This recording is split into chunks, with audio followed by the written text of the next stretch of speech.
ವೀಕ್ಷಕರೇ, ಇವರೇ ನಿಮ್ಮ ಅಭ್ಯರ್ಥಿ ವಿಶೇಷ ಕಾರ್ಯಕ್ರಮಕ್ಕೆ ಸ್ವಾಗತ. ನಾನು ಶಿಲ್ಪಾ ರಾಜನ್. ವೀಕ್ಷಕರೇ, ಇವರೇ ನಿಮ್ಮ ಅಭ್ಯರ್ಥಿ ಕಾರ್ಯಕ್ರಮದಲ್ಲಿ ಪ್ರತಿದಿನ ಕೂಡ ಒಂದೊಂದು ಕ್ಷೇತ್ರದಲ್ಲಿ ಸ್ಪರ್ಧೆ ಮಾಡಿರುವಂತಹ ನೇರ ಪೈಪೋಟಿ ಇರುವಂತಹ ಅಭ್ಯರ್ಥಿಗಳ ಕುರಿತಾದ ಇನ್ಸೈಡ್ ಮಾಹಿತಿ, ಅವರ ಹಿನ್ನೆಲೆ ಏನು, ಸೊ ಅವರ ಸಾಧನೆ ಏನು, ಆ ಕುರಿತ ಕಂಪ್ಲೀಟ್ ಡೀಟೇಲ್ಸನ್ನು ನಿಮ್ಮ ಮುಂದೆ ಇಡೋ ಪ್ರಯತ್ನವನ್ನು ಮಾಡಿದ್ದೀವಿ. ಇವತ್ತು ಕೂಡ ಮಾಡ್ತಾ ಇದ್ದೀವಿ. ಇವತ್ತು ಉತ್ತರ ಕನ್ನಡ ಜಿಲ್ಲೆ ಹೈ ವೋಲ್ಟೇಜ್ ರಣಕಣವಾಗಿ ಮಾರ್ಪಟ್ಟಿದೆ ಅಂತಲೇ ಹೇಳ್ಬೋದು. ಮೊದಲ ಬಾರಿಗೆ ವಿಶ್ವೇಶ್ವರ ಹೆಗಡೆ ಕಾಗೇರಿ ಅವರು ಇಲ್ಲಿ ಸ್ಪರ್ಧೆ ಮಾಡ್ತಾ ಇದ್ದಾರೆ. ಶಾಸಕರಾಗಿ, ಸ್ಪೀಕರ್ ಆಗಿ ಸಾಕಷ್ಟು ಕೆಲಸಗಳನ್ನು ಮಾಡಿದಂಥವರು ಇದೀಗ ಲೋಕಸಭೆಗೆ ಹೋಗಬೇಕು, ದೆಹಲಿ ಗದ್ದುಗೆ ಏರಬೇಕು ಅಂತ ತೀರ್ಮಾನ ಮಾಡಿ ಬಿಜೆಪಿ ಪಕ್ಷ ಇವರಿಗೆ ಟಿಕೆಟ್ ಅನ್ನ ಘೋಷಣೆ ಮಾಡಿದೆ. ಮತ್ತೊಂದು ಕಡೆ ಅಂಜಲಿ ನಿಂಬಾಳ್ಕರ್ ಅವರು ಕೂಡ ಸ್ಪರ್ಧೆ ಮಾಡ್ತಾ ಇದ್ದಾರೆ. ಇಬ್ಬರ ನಡುವಿನ ಈ ಪೈಪೋಟಿ ಹೇಗಿದೆ, ಹಿನ್ನೆಲೆ ಏನು, ಆ ಎಲ್ಲ ಮಾಹಿತಿಯನ್ನು ಕೂಡ ನೋಡ್ತಾ ಹೋಗೋಣ. ಇದೇ ಈ ಹೊತ್ತಿನ ವಿಶೇಷ. ಇವರೇ ನಿಮ್ಮ ಅಭ್ಯರ್ಥಿ.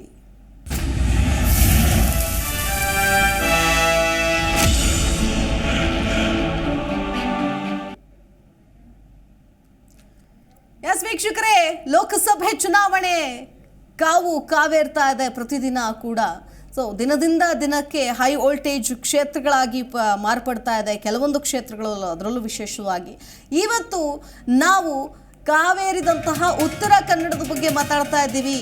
ಉತ್ತರ ಕನ್ನಡ ಲೋಕ ಅಖಾಡ ಹೇಗಿದೆ, ಕಾಂಗ್ರೆಸ್ ಬಿಜೆಪಿ ಮಧ್ಯೆ ನೇರ ಹಣಾಹಣಿ ಇದೆ.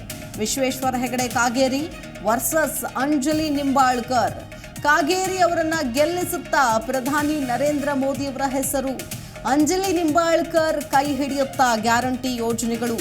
ಈ ಪ್ರಶ್ನೆಗಳ ಜೊತೆಗೆ ಅಭ್ಯರ್ಥಿಗಳ ಪ್ಲಸ್ ಪಾಯಿಂಟ್ಸ್ ಏನು, ಮೈನಸ್ ಪಾಯಿಂಟ್ಸ್ ಏನು, ಅವ್ರು ಮಾಡೋ ಸಾಧನೆ ಏನು, ಹಿನ್ನೆಲೆ ಏನು. ಉತ್ತರ ಕನ್ನಡ ಲೋಕಸಭಾ ಕ್ಷೇತ್ರ ಕಾವೇರ್ತಾ ಇದೆ. ವಿಶ್ವೇಶ್ವರ ಹೆಗಡೆ ಕಾಗೇರಿ ವರ್ಸಸ್ ಅಂಜಲಿ ನಿಂಬಾಳ್ಕರ್. ಯಾರಾಗ್ತಾರೆ ಉತ್ತರ ಕನ್ನಡ ಲೋಕಸಭಾ ಎಂಪಿ? ಗೆಲುವಿನ ಹಳಿಗೆ ಮರಳುತ್ತಾರಾ ಕಾಗೇರಿ? ಇನ್ನು ಅಂಜಲಿ ಕೈ ಹಿಡಿಯುತ್ತಾ ಗ್ಯಾರಂಟಿ ಯೋಜನೆಗಳು ಅನ್ನೋದನ್ನು ನಾವು ನೋಡಬೇಕಾಗತ್ತೆ. ಯಾಕಂತಂದರೆ ಒಬ್ಬೊಬ್ಬರದೇ ಅಭ್ಯರ್ಥಿಗಳ ವಿಚಾರಕ್ಕೂ ಕೂಡ ನಾವು ಬರಬೇಕಾಗತ್ತೆ, ಹಿನ್ನೆಲೆಯನ್ನು ಕೂಡ ನೋಡಬೇಕಾಗತ್ತೆ. ಅದರ ಜೊತೆಗೆ ಸದ್ಯಕ್ಕೆ ಹೈ ವೋಲ್ಟೇಜ್ ರಣಕಣವಾಗಿ ಮಾರ್ಪಟ್ಟಿದೆ ಅಂತಲೇ ಹೇಳ್ಬೋದು. ಯಾಕೆ ಅಂತಂದರೆ ಈಗ ನಾವು ನೋಡ್ತಾ ಇರುವಂತಹ ಈ ಉತ್ತರ ಕನ್ನಡ ಏನಿದೆ, ಇದು ಒಂದು ಹಂತಕ್ಕೆ ಬಿ ಜೆ ಪಿ ಭದ್ರಕೋಟೆ ಅಂತ ಹೇಳ್ಬೋದು. ಯಾಕಂತಂದರೆ ಬಿ ಜೆ ಪಿಯಿಂದ ಯಾರೇ ನಿಂತರೂ ಕೂಡ, ಸ್ಪರ್ಧೆ ಮಾಡಿದ್ರು ಕೂಡ ಅಲ್ಲಿ ಗೆಲ್ತಾರೆ ಅನ್ನೋ ಒಂದು ಆತ್ಮವಿಶ್ವಾಸ ಇದೆ. ಆದರೆ ಈ ಆತ್ಮವಿಶ್ವಾಸ ಈ ಬಾರಿ ಕೂಡ ಉಳಿಯುತ್ತಾ? ಸ್ಪರ್ಧೆ ಮಾಡಿರುವಂತಹ ಅಭ್ಯರ್ಥಿಗಳ ಒಂದು ಹಿನ್ನೆಲೆ ಏನು ಹಾಗಾದರೆ? ಸೊ ಯಾವ ಹಂತ ಅಂದರೆ ಯಾವ ನಿರ್ಣಾಯಕ ಅಂಶಗಳು ಇಲ್ಲಿ ಪ್ರಭಾವ ಬೀರುತ್ತೆ ಅನ್ನೋದನ್ನು ಕೂಡ ನಾವು ಗಮನಿಸಬೇಕಾಗುತ್ತೆ. ಸೊ ಹಾಗಾಗಿ ರೀತಿಯಾಗಿ ಹೈ ವೋಲ್ಟೇಜ್ ರಣಕಣವಾಗಿ ಉತ್ತರ ಕನ್ನಡ ಈಗ ಸದ್ಯಕ್ಕೆ ಮಾರ್ಪಟ್ಟಿದೆ ಅಂತ ಹೇಳ್ಬೋದು. ಸೊ ಹಾಗಾಗಿ ಈ ಉತ್ತರ ಕನ್ನಡದಲ್ಲಿ ಸ್ಪರ್ಧಿಸಿರುವಂತಹ ಅಭ್ಯರ್ಥಿಗಳು ಅಂದರೆ ಈಗ ನಾವು ನೋಡ್ತಾ ಇದ್ದೀವಿ ನೇರವಾದಂತಹ ಒಂದು ಪೈಪೋಟಿ ಇದೆ. ಅಂದರೆ ಕಾಂಗ್ರೆಸ್ ಕೂಡ ಇದನ್ನು ನಾವು ತೆಗೆದುಕೊಳ್ಳಬಹುದು ತೆಕ್ಕೆಗೆ ಅನ್ನುವಂತಹ ನಿಟ್ಟಿನಲ್ಲಿ ಮುಂದಾಗ್ತಾ ಇದ್ದಾರೆ. ಬಿ ಜೆ ಪಿಯಲ್ಲಿ ಇದ್ದಂತಹ ಭಿನ್ನಾಭಿಪ್ರಾಯ ಆಗಿರ್ಬೋದು, ಮತ್ತೊಂದಾಗಿರ್ಬೋದು. ಸೊ ಹಾಗಾಗಿ ಇನ್ನು ಬಿ ಜೆ ಪಿ ಕೂಡ ಇದು ನಮ್ಮದೇ ಕ್ಷೇತ್ರ, ನಮ್ಮ ಭದ್ರಕೋಟೆ, ಇಲ್ಲಿ ಯಾರೂ ಬಂದು ಏನು ಮಾಡೋದಕ್ಕಾಗೋದಿಲ್ಲ ಅನ್ನುವಂಥ ನಿಟ್ಟಿನಲ್ಲಿ ಅವರು ಕೂಡ ಒಂದು ರೀತಿಯಾಗಿ ಕಾನ್ಫಿಡೆಂಟ್ ಆಗಿ ಇದ್ದಾರೆ ಅಂತ ಹೇಳ್ಬೋದು. ಹಾಗಾಗಿ ಉತ್ತರ ಕನ್ನಡ ಲೋಕಸಭಾ ಕ್ಷೇತ್ರದಲ್ಲಿರುವಂತಹ ಈ ಅಭ್ಯರ್ಥಿಗಳ ಕುರಿತಾದಂತಹ ಮಾಹಿತಿಯನ್ನು ಕೂಡ ನಾವು ಮೊದಲ ಹಂತದಲ್ಲಿ ನೋಡ್ತಾ ಹೋಗಬಹುದಾಗುತ್ತೆ.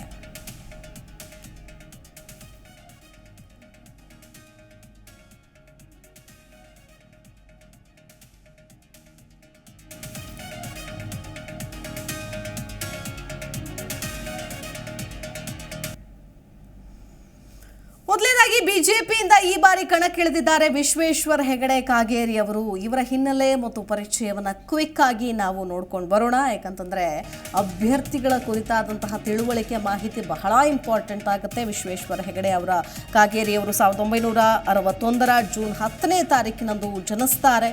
ಅದಾದ ನಂತರದಲ್ಲಿ ಅವರ ವಿದ್ಯಾಭ್ಯಾಸದ ಒಂದಷ್ಟು ವಿಚಾರಕ್ಕೆ ಬರೋದಾದರೆ ಬರೂರು ಸರ್ಕಾರಿ ಹಿರಿಯ ಪ್ರಾಥಮಿಕ ಶಾಲೆಯಲ್ಲಿ ಪ್ರಾಥಮಿಕ ಶಿಕ್ಷಣವನ್ನು ಮುಗಿಸ್ತಾರೆ. ಇನ್ನು ಶಿರಸಿ ತಾಲೂಕಿನ ಜನತಾ ವಿದ್ಯಾಲಯದಲ್ಲಿ SSLCಯನ್ನು ಕೂಡ ಮುಗಿಸ್ತಾರೆ ವಿಶ್ವೇಶ್ವರ ಹೆಗಡೆ ಕಾಗೇರಿ ಅವರು. ಶಿರಸಿ ತಾಲೂಕಿನ ಜನತಾ ವಿದ್ಯಾಲಯದಲ್ಲಿ SSLC ಮುಗಿಸಿದ ಇವರು ಕರ್ನಾಟಕ ಕಾಲೇಜ್ ಧಾರವಾಡದಲ್ಲಿ ವಾಣಿಜ್ಯ ಪದವಿಯನ್ನು ಪಡೆದುಕೊಳ್ತಾರೆ ಕಾಗೇರಿ ಅವರು. ವಿದ್ಯಾರ್ಥಿ ಜೀವನದಿಂದ ದೆಸೆಯಿಂದಲೇ ಹೋರಾಟದ ಮನೋಭಾವವನ್ನು ಹೊಂದಿದ್ರು ಅನ್ನೋದಕ್ಕೆ ABVP ಕಾರ್ಯಕರ್ತರಾಗಿ ಸಕ್ರಿಯವಾಗಿ ಪಾಲ್ಗೊಂಡಿದ್ರು ವಿಶ್ವೇಶ್ವರ ಹೆಗಡೆ ಕಾಗೇರಿ ಅವರು. ಎಬಿವಿಪಿ ಕಾರ್ಯಕರ್ತರಾಗಿ ಸಕ್ರಿಯಗೊಂಡ ನಂತರದಲ್ಲಿ ಎಬಿವಿಪಿ ರಾಜ್ಯ ಕಾರ್ಯದರ್ಶಿಯಾಗಿ 5 ವರ್ಷ ಜವಾಬ್ದಾರಿಯನ್ನು ಕೂಡ ಪೂರೈಸಿದ್ದಾರೆ ವಿಶ್ವೇಶ್ವರ ಹೆಗಡೆ ಕಾಗೇರಿ ಅವರು. ಇನ್ನು ನಂತರದಲ್ಲಿ ವಿದ್ಯಾರ್ಥಿ ಜೀವನದಲ್ಲಿ ಅನೇಕ ಭ್ರಷ್ಟಾಚಾರ ವಿರೋಧಿ ಹೋರಾಟದಲ್ಲೂ ಕೂಡ ಭಾಗಿಯಾಗಿದ್ದಂತಹ ಹೆಗ್ಗಳಿಕೆ ಇವರಿಗಿದೆ ಅಂತ ಹೇಳಬಹುದು. ವಿದ್ಯಾರ್ಥಿ ಜೀವನದಲ್ಲಿ ಎಬಿವಿಪಿ ಕಾರ್ಯಕರ್ತರಾಗಿ ಸಕ್ರಿಯರಾಗಿದ್ದರು. ಅದಾದ ನಂತರದಲ್ಲಿ ಎಬಿವಿಪಿ ರಾಜ್ಯ ಕಾರ್ಯದರ್ಶಿಗಳಾಗಿ 5 ವರ್ಷ ಜವಾಬ್ದಾರಿಯನ್ನು ಕೂಡ ವಹಿಸಿಕೊಂಡಿದ್ರು ವಿಶ್ವೇಶ್ವರ ಹೆಗಡೆ ಕಾಗೇರಿ ಅವರು. ಅಷ್ಟೇ ಅಲ್ಲ, ವಿದ್ಯಾರ್ಥಿ ಜೀವನದಲ್ಲಿ ಅನೇಕ ಭ್ರಷ್ಟಾಚಾರ ವಿರೋಧಿ ಹೋರಾಟದಲ್ಲೂ ಕೂಡ ಭಾಗಿಯಾಗಿ ಸೈ ಎನಿಸಿಕೊಂಡಿದ್ರು. ಆ ಸಂದರ್ಭದಲ್ಲೇ ಕಾಗೇರಿ ಅವರು ನೋಡಿ, ರಾಜಕೀಯ ಪ್ರವೇಶ ಆಗುತ್ತೆ 1990ರಲ್ಲಿ ಸಕ್ರಿಯ ರಾಜಕೀಯ ಪ್ರವೇಶವನ್ನ ಮಾಡ್ತಾರೆ ಕಾಗೇರಿ ಅವರು. 1990ರಿಂದ 1994ರವರೆಗೆ ಬಿಜೆಪಿ ಉತ್ತರ ಕನ್ನಡ ಜಿಲ್ಲಾ ಪ್ರಧಾನ ಕಾರ್ಯದರ್ಶಿಯಾಗಿ ಕೆಲಸವನ್ನ ನಿರ್ವಹಿಸ್ತಾರೆ ವಿಶ್ವೇಶ್ವರ ಹೆಗಡೆ ಕಾಗೇರಿ ಅವರು. ರಾಜ್ಯ ಬಿಜೆಪಿ ಯುವ ಮೋರ್ಚಾದ ಪ್ರಧಾನ ಕಾರ್ಯದರ್ಶಿಯಾಗಿ, ಬಿಜೆಪಿ ಯುವ ಮೋರ್ಚಾದ ಅಧ್ಯಕ್ಷರಾಗಿಯೂ ಕೂಡ ಕಾರ್ಯನಿರ್ವಹಿಸ್ತಾರೆ ವಿಶ್ವೇಶ್ವರ ಹೆಗಡೆ ಕಾಗೇರಿ ಅವರು. ಅಂದರೆ ಹಂತ ಹಂತವಾಗಿ ರಾಜಕೀಯದಲ್ಲಿ ಬೆಳೆದುಕೊಂಡು ಬಂದಿದ್ದಾರೆ. ಅದು ವಿದ್ಯಾರ್ಥಿ ದೆಸೆಯಿಂದಲೇ ಬೆಳೆದುಕೊಂಡು ಬಂದಿದ್ದಾರೆ. ಎಬಿವಿಪಿಯಿಂದ ಗುರುತಿಸಿಕೊಂಡಿದ್ದಾರೆ. ಯುವ ಹೋರಾಟಗಳಲ್ಲಿ ಭಾಗಿಯಾಗಿದ್ದಾರೆ. ಅದಾದ ನಂತರದಲ್ಲಿ ರಾಜ್ಯ ಬಿಜೆಪಿ ಉಪಾಧ್ಯಕ್ಷರಾಗಿಯೂ ಕೂಡ ಕಾರ್ಯವನ್ನು ನಿರ್ವಹಿಸಿದ್ದಾರೆ. ರಾಜ್ಯ ಬಿಜೆಪಿ ಕಾರ್ಯದರ್ಶಿಯಾಗಿ, ಪ್ರಧಾನ ಕಾರ್ಯದರ್ಶಿಯಾಗಿ, ಬಿಜೆಪಿ ಉಪಾಧ್ಯಕ್ಷರಾಗಿಯೂ ಕೂಡ ಕಾರ್ಯನಿರ್ವಹಿಸಿದ್ದಾರೆ ಕಾಗೇರಿ ಅವರು. ಇನ್ನು 2005ರಿಂದ ಕೇಂದ್ರ ಗ್ರಾಮೀಣಾಭಿವೃದ್ಧಿ ಸಂಸ್ಥೆ ಹೈದರಾಬಾದ್ NIRD ಅಂತ ಏನು ಹೇಳ್ತೀವಿ, ಇದರ ಕಾರ್ಯಕಾರಿ ಸಮಿತಿಯ ಸದಸ್ಯರು ಕೂಡ ಆಗ್ತಾರೆ ಕಾಗೇರಿ ಅವರು. 2006ರಿಂದ 7ರಲ್ಲಿ ರಾಜ್ಯ ಸಮ್ಮಿಶ್ರ ಸರ್ಕಾರದಲ್ಲಿ ಮುಖ್ಯಮಂತ್ರಿಯವರ ಸಂಸದೀಯ ಕಾರ್ಯದರ್ಶಿಯಾಗಿ ಕೆಲಸವನ್ನು ನಿರ್ವಹಿಸ್ತಾರೆ. ಇನ್ನು 1994ರಿಂದ ಉತ್ತರ ಕನ್ನಡ ಜಿಲ್ಲೆಯ ಅಂಕೋಲಾ ವಿಧಾನಸಭಾ ಕ್ಷೇತ್ರದಿಂದ ಸತತ 3 ಬಾರಿ ಆಯ್ಕೆಯಾಗ್ತಾರೆ ವಿಶ್ವೇಶ್ವರ ಹೆಗಡೆ ಕಾಗೇರಿ ಅವರು. ಅದಾದ ನಂತರದಲ್ಲಿ 2008, 2013, 2018 3 ಬಾರಿ ಶಿರಸಿ ಸಿದ್ದಾಪುರ ಕ್ಷೇತ್ರದಿಂದ ಸತತ 3 ಬಾರಿ ಆಯ್ಕೆಯಾಗಿ ಬರ್ತಾರೆ ವಿಶ್ವೇಶ್ವರ ಹೆಗಡೆ ಕಾಗೇರಿ ಅವರು. ಅಂದರೆ 94ರಿಂದ ಉತ್ತರ ಕನ್ನಡ ಜಿಲ್ಲೆಯ ಅಂಕೋಲಾ ವಿಧಾನಸಭಾ ಕ್ಷೇತ್ರದಿಂದ 3 ಬಾರಿ, 2008, 13, 18ರಲ್ಲಿ ಶಿರಸಿ ಸಿದ್ದಾಪುರ ಕ್ಷೇತ್ರದಿಂದ 3 ಬಾರಿ ಆಯ್ಕೆಯಾಗ್ತಾರೆ ಕಾಗೇರಿ ಅವರು. ಒಟ್ಟು 6 ಬಾರಿ ಶಾಸಕರಾಗಿ ಕೆಲಸವನ್ನು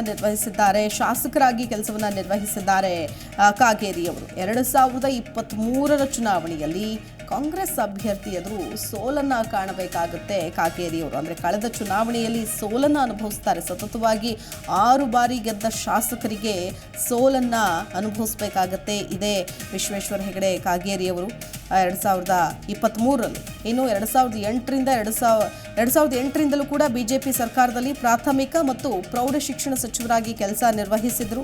ಉತ್ತರ ಕನ್ನಡ ಜಿಲ್ಲಾ ಉಸ್ತುವಾರಿ ಸಚಿವರಾಗಿಯೂ ಕೂಡ ಕೆಲಸ ನಿರ್ವಹಿಸಿರೋದ್ರಿಂದ ಉತ್ತರ ಕನ್ನಡ ಜಿಲ್ಲೆಯ ಬಗ್ಗೆ ಒಂದಷ್ಟು ತಿಳ್ಕೊಂಡಿದ್ದಾರೆ ಅನ್ನೋದನ್ನ ನೋಡಬೇಕಾಗುತ್ತೆ.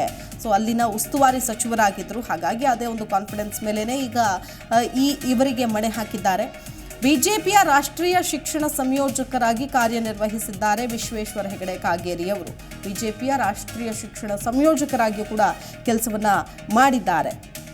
ಇನ್ನು 2019ರಲ್ಲಿ ವಿಧಾನಸಭಾ ಅಧ್ಯಕ್ಷರಾಗಿ ಆಯ್ಕೆಯಾಗ್ತಾರೆ. ವಿಧಾನಸಭಾ ಅಧ್ಯಕ್ಷರು ಅಂದರೆ ಸ್ಪೀಕರ್ ಆಗಿ ಆಯ್ಕೆ ಆಗ್ತಾರೆ 2019ರಲ್ಲಿ. 2020ರಲ್ಲಿ ಕಾಮನ್ವೆಲ್ತ್ ಸಂಸದೀಯ ಸಂಘ ಕರ್ನಾಟಕದ ಜಂಟಿ ಅಧ್ಯಕ್ಷರಾಗಿ ಆಯ್ಕೆಯಾಗ್ತಾರೆ. 2022ರಲ್ಲಿ ಭಾರತದ ಕಾಮನ್ವೆಲ್ತ್ ಸಂಸದೀಯ ಸಂಘದ ಕಾರ್ಯಕಾರಿ ಸಮಿತಿಯ ಸದಸ್ಯರಾಗಿ ಆಯ್ಕೆ ಆಗ್ತಾರೆ. ಇನ್ನು 2024ರಲ್ಲಿ ಉತ್ತರ ಕನ್ನಡ ಲೋಕಸಭಾ ಕ್ಷೇತ್ರದ ಅಭ್ಯರ್ಥಿಯಾಗಿ ನಿಮ್ಮ ಮುಂದೆ ನಿಂತಿದ್ದಾರೆ ವಿಶ್ವೇಶ್ವರ ಹೆಗಡೆ ಕಾಗೇರಿ ಅವರು. ಈ ಹಿನ್ನೆಲೆಯನ್ನ ನೋಡಿ ಜನ ಇವರನ್ನ ಗೆಲ್ಲಿಸ್ತಾರಾ ಅನ್ನೋದು ಒಂದು ಕಡೆ. ಮತ್ತೊಂದು ಕಡೆ ಇವರ ಸಂಪೂರ್ಣ ಹಿನ್ನೆಲೆಯನ್ನ ನಿಮ್ಮ ಮುಂದಿಡುವಂತಹ ಪ್ರಯತ್ನವನ್ನ ನಾವು ಕೂಡ ಇವರೇ ನಿಮ್ಮ ಅಭ್ಯರ್ಥಿ ಕಾರ್ಯಕ್ರಮದಲ್ಲಿ ಮಾಡಿದ್ದೇವೆ. ವಿಶ್ವೇಶ್ವರ ಹೆಗಡೆ ಕಾಗೇರಿ ಅವರಿಗೆ ಟಕ್ಕರ್ ಕೊಡೋದಕ್ಕೆ ಮತ್ತೊಂದು ಕಡೆ ಕಾಂಗ್ರೆಸ್ನವರು ಅಳೆದು ತೂಗಿ ಅಂಜಲಿ ನಿಂಬಾಳ್ಕರ್ ಅವರಿಗೆ ಮಣೆ ಹಾಕಿದ್ದಾರೆ. ಸೊ ಇವರು ಯಾವ ಮಟ್ಟಿಗಿನ ಪೈಪೋಟಿ ಕೊಡ್ತಾರೆ ಅನ್ನೋದನ್ನು ಕೂಡ ನಾವು ಸದ್ಯಕ್ಕೆ ಕಾದು ನೋಡಬೇಕಾಗುತ್ತೆ.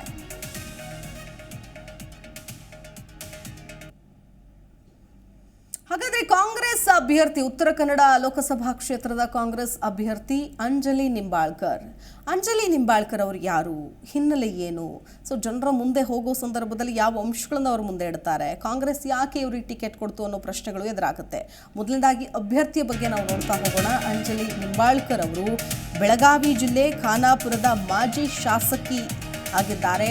ಡಾಕ್ಟರ್ ಅಂಜಲಿ ನಿಂಬಾಳ್ಕರ್ 1976 ಆಗಸ್ಟ್ 22ರಂದು ಜನಿಸ್ತಾರೆ.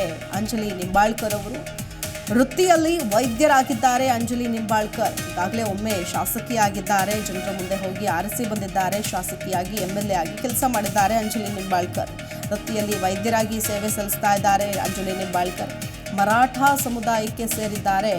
ಅಂಜಲಿ ನಿಂಬಾಳ್ಕರ್ ಮರಾಠ ಸಮುದಾಯಕ್ಕೆ ಸೇರಿದ ಅಂಜಲಿ ನಿಂಬಾಳ್ಕರ್ ಅವರನ್ನು ಉತ್ತರ ಕನ್ನಡದ ಒಂದು ಲೋಕಸಭೆ ಅಭ್ಯರ್ಥಿಯನ್ನಾಗಿ ಕಾಂಗ್ರೆಸ್ ಆಯ್ಕೆ ಮಾಡಿದೆ. MBBS ಮತ್ತು MS ಪದವೀಧರೆ ಆಗಿದ್ದಾರೆ. ಅಂಜಲಿ ನಿಂಬಾಳ್ಕರ್ MBBS MS ಪದವಿಯನ್ನು ಪಡೆದುಕೊಂಡಿದ್ದಾರೆ.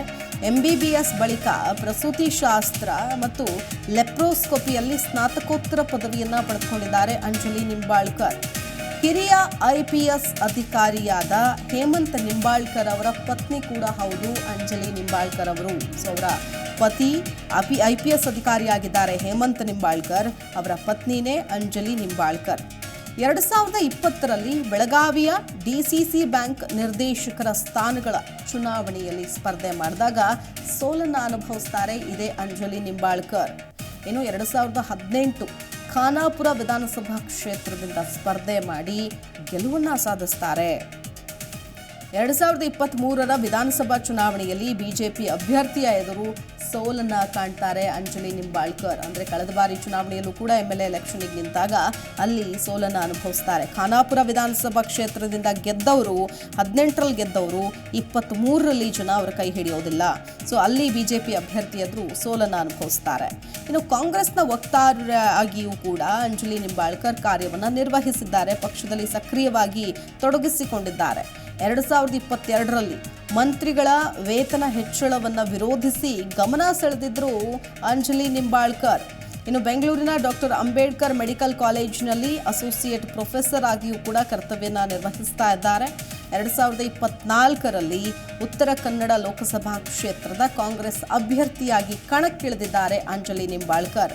ಹೀಗಾಗಿ ಯಾರಿಗೆ ಮಣೆ ಹಾಕ್ತಾರೆ ಮತದಾರ ಪ್ರಭುಗಳು ಅನ್ನೋದೇ ಈಗಿರುವಂತಹ ಕುತೂಹಲ.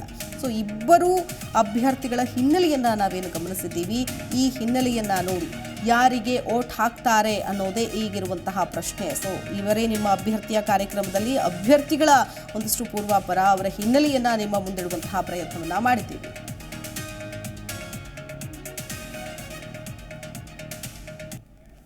ಇನ್ನು ಇದೇ ವಿಚಾರಕ್ಕೆ ಸಂಬಂಧಪಟ್ಟಂತೆ ಅಭ್ಯರ್ಥಿಗಳ ಕುರಿತಾಗಿ ಮತ್ತಷ್ಟು details and updates and inside ಮಾಹಿತಿಯನ್ನು ಕೊಡೋದಕ್ಕೆ ನಮ್ಮ ಪ್ರತಿನಿಧಿ ಉತ್ತರ ಕನ್ನಡದ ಪ್ರತಿನಿಧಿ ಕಡತೋಕ ಮಂಜು ಜಾಯ್ನ್ ಆಗ್ತಾ ಇದ್ದಾರೆ. ಮಂಜು, ನೋಡ್ತಾ ಇದ್ದೀವಿ ಒಂದು ಕಡೆ BJP ಒಳಗಡೆ ಇರುವಂತಹ ಅಸಮಾಧಾನ, ಮತ್ತೊಂದು ಕಡೆ ವಿಶ್ವೇಶ್ವರ ಹೆಗಡೆ ಅವರು ಮೊದಲ ಬಾರಿ ಕಾಗೇರಿಯವರು ಲೋಕಸಭೆಗೆ ಸ್ಪರ್ಧೆ ಮಾಡ್ತಾ ಇರೋದು. ಇನ್ನು ಅಂಜಲಿ ನಿಂಬಾಳ್ಕರ್ ಒಂದು ಬಾರಿ ಶಾಸಕಿಯಾಗಿದ್ದಾರೆ, ಮತ್ತೊಮ್ಮೆ ಸೋಲು ಕಂಡಿದ್ದಾರೆ. ಅವರು ಕೂಡ ಒಂದು ಗೆಲುವಿನ ನಿರೀಕ್ಷೆಯಲ್ಲಿದ್ದಾರೆ. ಬಟ್ BJPಯ ಭದ್ರಕೋಟೆ ಆಗಿದ್ರೂ ಕೂಡ ಉತ್ತರ ಕನ್ನಡ ಈ ಇಬ್ಬರು ಅಭ್ಯರ್ಥಿಗಳಿಂದ ಒಂದು ಗಮನ ಸೆಳೆದಿದೆ, ಜನರ ಗಮನ ಸೆಳೆದಿದೆ ಅಂತ ಹೇಳ್ಬೋದು. ಅಭ್ಯರ್ಥಿಗಳ ವಿಚಾರಕ್ಕೆ ಸಂಬಂಧಪಟ್ಟಂತೆ ಅಲ್ಲಿನ ಲೋಕಲ್ ರಿಪೋರ್ಟ್ ನೋಡೋದಾದ್ರೆ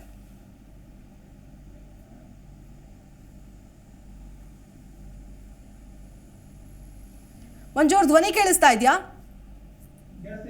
ಎಸ್, ಏನ್ ಹೇಳ್ತೀರಿ? ಲೋಕಲ್ ರಿಪೋರ್ಟ್ ಏನ್ ಹೇಳುತ್ತೆ ಈ ಇಬ್ಬರು ಅಭ್ಯರ್ಥಿಗಳ ಬಗ್ಗೆ?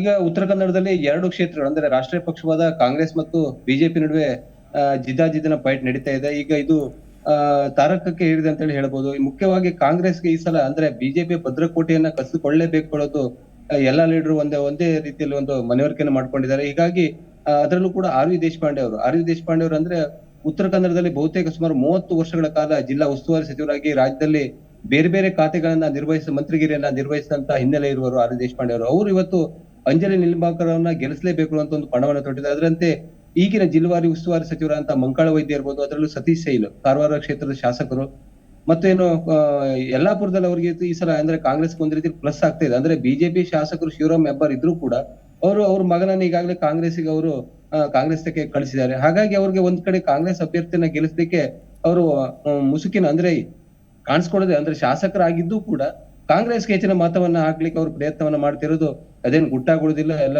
ಬಹಿರಂಗವಾಗಿ ಇವತ್ತು ಕಾಣಿಸ್ಕೊಂತ ಇದ್ದಾರೆ. ಅದರಲ್ಲೂ ಕೂಡ ಇವತ್ತು ಹಳ್ಯಾಳ ಕ್ಷೇತ್ರದಲ್ಲಿ ಆದ್ರೂ ಅಂಜಲಿ ನಿಂಬಾಳ್ಕರ್ ಅವರು ಮರಾಠಿ ಸಮುದಾಯಕ್ಕೆ ಸೇರಿದಂತವ್ರು. ಅಲ್ಲಿ ಬಹುತೇಕ ಹಳ್ಯಾಳ ಕ್ಷೇತ್ರದಲ್ಲಿ ಮರಾಠಿ ಸಮುದಾಯ ಸಾಕಷ್ಟು ರೀತಿಯಲ್ಲಿ ಇದ್ದಾರೆ. ಹೀಗಾಗಿ ಅಂದ್ರೆ ಆರ್.ವಿ. ದೇಶಪಾಂಡೆ ಅವರು ಒಂದೇ ಹಕ್ಕಿಯಲ್ಲಿ ಅಂದ್ರೆ ಎರಡು ಕಲ್ಲನ್ನು ಹೊಡಿಲಿಕ್ಕೆ ಪ್ರಯತ್ನ ಮಾಡ್ತಾರೆ. ಅಂದ್ರೆ ಈ ಬಾರಿ ಅಂಜಲಿ ನಿಂಬಾಳ್ಕರ್ ಅವರಿಗೆ ಹೆಚ್ಚಿನ ಮತವನ್ನ ಅಂದ್ರೆ ಮರಾಠ ಸಮುದಾಯದಿಂದ ಮತ್ತು ತನ್ನ ಕ್ಷೇತ್ರದಲ್ಲಿರುವಂತಹ ಮತದಾರರಿಂದ ಹೆಚ್ಚಿನ ಪ್ರಮಾಣದಲ್ಲಿ ಮತವನ್ನು ಕೊಟ್ಟು ತಾನು ಮರಾಠರ ಪರವಾಗಿದ್ದೇನೆ ಅಂತೇಳಿ ಬಿಂಬಿಸ್ಲಿಕ್ಕೆ ಕೊಟ್ಟಾರೆ. ಅಂದ್ರೆ ಆರ್.ವಿ. ದೇಶಪಾಂಡೆ ಅವರಿಗೆ ಮುಖ್ಯವಾಗಿ ಅಲ್ಲಿ ಅವರೊಟ್ಟಿಗೆ ಇದ್ದಂತ ಏನು ಶ್ರೀಕಾಂತ್ ಘೋಟ್ನೆಕರ್ ಏನಿದ್ರು ಅವ್ರು ಇವತ್ತು ಜೆಡಿಎಸ್ ಪಾಳ್ಯದಲ್ಲಿದ್ದಾರೆ. ಅವರು ಜೆಡಿಎಸ್ ಮತ್ತು ರಾಜ್ಯದಲ್ಲಿ ಏನಾಗಿದೆ ಈಗ ಬಿಜೆಪಿ ಒಪ್ಪಂದ ಆಗಿರೋದ್ರಿಂದ ಮಾಜಿ ಶಾಸಕರಂತ ಸುನಿಲ್ ಹೆಗ್ಡೆ ಮತ್ತು ಏನು ಘೋಟ್ನೆಕರ್ ಅವರು ಇವತ್ತು ಬಿಜೆಪಿ ಪರವಾಗಿ ಕೆಲಸ ಮಾಡ್ತಾರೆ. ಘೋಟ್ನೆಕರ್ ಅವರು ಮರಾಠ ಸಮುದಾಯಕ್ಕೆ ಸೇರಿದರು. ಹಾಗಾಗಿ ಆರ್.ವಿ. ದೇಶಪಾಂಡೆ ಏನ್ ಮಾಡ್ತಿದ್ದಾರೆ ಕೇಳಿದ್ರೆ ಒಂದು ಮರಾಠ ಸಮುದಾಯಕ್ಕೆ ಸೇರಿದಂತ ಒಂದು ಅಭ್ಯರ್ಥಿಯ ವಿರುದ್ಧವಾಗಿ ಇವರು ಕೆಲಸ ಮಾಡ್ತಿದ್ದಾರೆ ಹೇಳೋದು ಕೂಡ ಬಿಂಬಿಸ್ತಾ ಇದ್ದಾರೆ. ಹಾಗಾಗಿ ಮುಂದಿನ ಬಾರಿ ಅಂದ್ರೆ ಮುಂದಿನ ವಿಧಾನಸಭೆ ಚುನಾವಣೆ ವೇಳೆಗೆ ತನಗೆ ಪ್ಲಸ್ ಆಗುತ್ತೆ ಅನ್ನೋ ಉದ್ದೇಶದಿಂದ ಆರ್.ವಿ. ದೇಶಪಾಂಡೆ ಅವರು ಏನ್ ಮಾಡ್ತಿದ್ದಾರೆ ಕೇಳಿದ್ರೆ ಅಂದ್ರೆ ಮರಾಠ ಸಮುದಾಯದ ಹೆಚ್ಚಿನ ಮತವನ್ನ ಅಂಜಲಿ ನಿಂಬಾಳ್ಕರ್ ಕೊಡ್ಲಿಕ್ಕೆ ಪ್ರಯತ್ನ ಮಾಡ್ತಾರೆ. ಅದರಂತೆ ಉಳಿದಲ್ಲಿ ಜಿಲ್ಲೆ ಎಲ್ಲಾ ಕ್ಷೇತ್ರದಲ್ಲೂ ಕೂಡ ಹಿಡಿತನ್ನ ಸಾಧಿಸಿರುವಂತ ಆರ್.ವಿ. ದೇಶಪಾಂಡೆ ಅವರು ಅಂಜಲಿ ನಿಂಬಾಳ್ಕರ್ ಜೊತೆಯಲ್ಲೇ ಅವರು ಪ್ರಚಾರವನ್ನ ಮಾಡ್ತಿದ್ದಾರೆ. ಹೀಗಾಗಿ ಒಂದ್ ರೀತಿಯಲ್ಲಿ ಬಿಜೆಪಿಗೆ ಏನಾಗಿದೆ ಕೇಳಿದ್ರೆ ಇವತ್ತು ಅನಂತ್ ಕುಮಾರ್ ಹೆಗಡೆ ಅವರು ಮುನಿಸ್ಕೊಂಡಿದ್ದಾರೆ. ಅವರು ಎಲ್ಲೂ ಕೂಡ ಪ್ರಚಾರ ಕಾರ್ಯದಿಂದ ದೂರ ಇದ್ದಾರೆ. ಪ್ರತಿಯೊಂದು ಇಲೆಕ್ಷನ್ ಕೂಡ ತಮಗೆ ಅಲ್ಪಸಂಖ್ಯಾತರ ಓಟ್ಗಳು ಬೇಡ, ತಾನು ಹಿಂದೂಗಳ ಓಟಿಂದಲೇ ಓಟಿಂದಲೇ ಆರಿಸಿ ಬರ್ತೇನೆ ಹೇಳಿ ಎಲ್ಲ ಒಂದು ಮತವನ್ನ ಗಳಿಸಿ ಅವರು ಇವತ್ತು ಆಯ್ಕೆ ಆಗ್ತಿದ್ರು. ಆದ್ರೆ ಈ ಬಾರಿ ಏನು ಬಿಜೆಪಿ ಅವರನ್ನ ದೂರ ಇಟ್ಟಿದೆ, ವಿಶ್ವೇಶ್ವರ ಕಾಗೇರಿಯವರು ನೀಡಿದೆ. ಆದ್ರೆ ವಿಶ್ವೇಶ್ವರ ಕಾಗೇರಿಯವರಿಗೆ ಅವ್ರ ಬಗ್ಗೆ ಸಾಕಷ್ಟು ಹಿಂದಿನಿಂದಲೂ ಕೂಡ ಮುನಿಸ್ಕೊಂಡಂತ ಅನಂತ್ ಕುಮಾರ್ ಹೆಗಡೆ ಅವರು ಈ ಬಾರಿ ಪ್ರಚಾರ ಕೂಡ ಇಳಿಲಿಲ್ಲ. ಹಾಗಾಗಿ ಬಿಜೆಪಿಗೆ ಎಲ್ಲಾ ಕಡೆಯಲ್ಲೂ ಕೂಡ ಒಂದು ರೀತಿಯಲ್ಲಿ ಅಪಸ್ವರ ಇದ್ದಿದೆ ಅವರ ನಾಯಕರಿಂದಲೇ. ಹೀಗಾಗಿ ಹೆಚ್ಚಿನ ಅಂದ್ರೆ ಕಾಂಗ್ರೆಸ್ ಒಂದು ರೀತಿಯಲ್ಲಿ ಈ ಒಂದು ಕ್ಷೇತ್ರದಲ್ಲಿ ಈ ಬಾರಿ ಗೆಲ್ಲುವಂತ ಸಾಧ್ಯತೆ ಕೂಡ ದಟ್ಟವಾಗಿದೆ. ಹಾಗಾಗಿ ಅವರು ಸಾಕಷ್ಟು ಇದರಲ್ಲಿ ಎಲ್ಲಾ ಶಾಸಕರ ಸಂಖ್ಯೆ ಕೂಡ ಜಾಸ್ತಿ ಇದೆ. ಆದ್ರೆ ಉತ್ತರ ಕನ್ನಡ ಲೋಕಸಭಾ ಕ್ಷೇತ್ರದಲ್ಲಿ 8 ವಿಧಾನಸಭಾ ಕ್ಷೇತ್ರಗಳು ಬರ್ತಿದೆ. 2 ಕ್ಷೇತ್ರದಲ್ಲಿ ಮಾತ್ರ ಇವತ್ತು ಬಿಜೆಪಿ ಇದೆ. ಒಂದು ಕ್ಷೇತ್ರದಲ್ಲಿ ಬಿಜೆಪಿ ಇದ್ರೂ ಕೂಡ ಅವರು ಕಾಂಗ್ರೆಸ್ ಅಭ್ಯರ್ಥಿ ಕಡೆಗೆ ಹೆಚ್ಚಿನ ಒಲವನ್ನು ತೋರಿಸ್ತಿರೋದ್ರೆ ಹೆಚ್ಚಿನ ಪ್ಲಸ್ ಪಾಯಿಂಟ್ ಇವತ್ತು ಅಂಜಲಿ ನಿಂಬಾಳ್ಕರ್ ಅವರಿಗೆ ಇದ್ ಮಾಡ್ತಿದ್ದಾರೆ. ಆದ್ರೆ ಇನ್ನೂ ಕೂಡ ತುಂಬಾ ಜನ ಇರುವುದರಿಂದ ಮುಂದೆ ಬದಲಾವಣೆ ಕೂಡ ಆಗ್ಬಹುದು. ಯಾಕಂದ್ರೆ ಬಿಜೆಪಿ ಕೂಡ ಇದನ್ನು ಸುಲಭವಾಗಿ ಬಿಡ್ಲಿಕ್ಕೆ ಸಾಧ್ಯ ಇಲ್ಲ. ಯಾಕಂದ್ರೆ ಹೇಳಿದ್ರೆ ಅವ್ರದ್ದು ಭದ್ರಕೋಟೆ ಆಗಿರುವಂತಹ ಒಂದು ಉತ್ತರ ಕನ್ನಡ ಲೋಕಸಭಾ ಕ್ಷೇತ್ರವನ್ನ ಗತಾಯವಾಗಿ ತಾವು ಉಳಿಸಿಕೊಳ್ಬೇಕು ಅನ್ನೋ ಒಂದು ಪಣವನ್ನು ಕೂಡ ತೊಟ್ಟಿದ್ದಾರೆ. ಹೀಗಾಗಿ ಅವರು ಕೂಡ ಒಂದು ಪ್ರಯತ್ನಗಳನ್ನು ಮಾಡ್ತಾ ಇದ್ದಾರೆ. ಆದ್ರೆ ವಿಶ್ವೇಶ್ವರ ಹೆಗಡೆ ಕಾಗೇರಿ ಬಗ್ಗೆ ಒಂದು ರೀತಿಯಲ್ಲಿ ಜಿಲ್ಲೆಯಲ್ಲಿ ಅಷ್ಟೊಂದು ಮತದಾರರು ಕೂಡ ಒಳ್ಳೆಯ ಒಂದು ಮನಸ್ಸನ್ನು ಹೊಂದಿಲ್ಲ. ಯಾಕಂತ ಹೇಳಿದ್ರೆ ಅವರು ಮಂತ್ರಿ ಆಗಿದ್ದ ಸಂದರ್ಭದಲ್ಲಿ ಜಿಲ್ಲೆಯನ್ನ ಒಡೆಯುವಂತ ಒಂದು ಕೆಲಸ ಮಾಡಿದ್ರು. ಅಂದ್ರೆ ಯಾವುದೇ ಅಭಿವೃದ್ಧಿ ಕಾಮಗಾರಿ ಬಂದ್ರು ತನ್ನ ಸ್ವಕ್ಷೇತ್ರ ಅಂದ್ರೆ ಘಟ್ಟ ವೇಲೆಗೆ ತಗೊಂಡೋದ್ರು. ಹಾಗಾಗಿ ಕರಾವಳಿ ಭಾಗದಲ್ಲಿ ಅವ್ರ ಬಗ್ಗೆ ಅಷ್ಟೊಂದು ಒಲವನ್ನು ಮತದಾರರು ಕೂಡ ಮೊದಲಿನ ತೋರಿಸ್ತಿಲ್ಲ. ಅಂದ್ರೆ ಅವ್ರ ಜಿಲ್ಲೆಯಲ್ಲಿ ಸಮಗ್ರವಾಗಿ ಅಂದ್ರೆ ಎಲ್ಲಾ ಜಿಲ್ಲೆ ಇರುವಂತ ಎಲ್ಲಾ ಕ್ಷೇತ್ರಲ್ಲೂ ಕೂಡ ತನ್ನ ಅಭಿವೃದ್ಧಿಯನ್ನ ಮಾಡಿಲ್ಲ ಅವರು ಮಂತ್ರಿ ಇರುವಾಗ. ಉದಾಹರಣೆಗೆ ಕಾರವಾರದಲ್ಲಿರುವಂತಹ ಕೆಲವೊಂದು ಆಫೀಸ್ಗಳನ್ನ ಇರ್ಬೋದು, ಅವರು ಶಿರ್ಸಿಗೆ ಒಯ್ದಿರುವಂತದ್ದು, ಕೊನೆಗೆ ಜನ ಏನ್ ಮಾಡಿದ್ರು ಪ್ರತಿಭಟನೆ ಮಾಡಿ ಅದನ್ನು ವಾಪಸ್ ತರುವಂತ ಒಂದು ಕೆಲಸ ಮಾಡಿದ್ರು. ಹೀಗಾಗಿ ಕಾಗೇರಿ ಒಮ್ಮೆ ಆಯ್ಕೆ ಆಗ್ಬಿಟ್ರೆ ಇದು ಕೂಡ ಮುಂದುವರಿಬಹುದು ಹೇಳೋದು ಕೂಡ ಜನರಲ್ಲಿ ಒಂದರ ಭಾವನೆ ಇದೆ. ಹೀಗಾಗಿ ಅವರು ತಾವು ಪ್ರಚಾರ ಕಾರ್ಯದಲ್ಲೂ ಕೂಡ ಹೇಳ್ಕೊಳ್ತಾ ಇದ್ದಾರೆ, ತಾನು ಈ ರೀತಿ ಹಿಂದಾಗಿರೋ ತಪ್ಪನ್ನು ನಾನು ಮಾಡಲ್ಲ ಅಂತೇಳಿ. ಆದ್ರೆ ಮತದಾರ ಯಾವ ರೀತಿ ಅವ್ರ ಬಗ್ಗೆ ತಮ್ಮ ಒಲವನ್ನ ತೋರಿಸ್ತಾನೆ ಹೇಳುದು ಕಾದ್ ನೋಡ್ಬೇಕಾಗಿದೆ. ಧನ್ಯವಾದ ಮಂಜು ಡೀಟೇಲ್ಸ್ಗಾಗಿ.